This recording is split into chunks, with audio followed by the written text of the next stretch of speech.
துணிவோடு பாதங்கள் திமிரோடு சீருங்கள் பாருங்கள் பாருங்கள். நாம செம்மையா வாழ்ந்து காட்டுறது தான் நம்ம வாழவே கூடாதுன்னு நினைக்கிறவங்களுக்கு நாம கொடுக்குற பெரிய தண்டனை. போலாம். Right.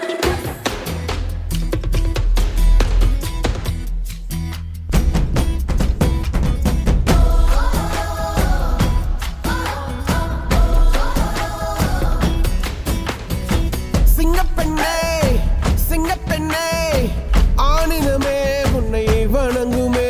சிங்கமுகம் அவன் பார்ப்பதற்கு மட்டுமே. ஏறு ஏறு ஏறு நெஞ்சில் வலிமை கொண்டு ஏறு. உன்னை பெண் என்று கேலி செய்த கூட்டம் ஒரு நாள் உன்னை வணங்கிடும் உயர்ந்த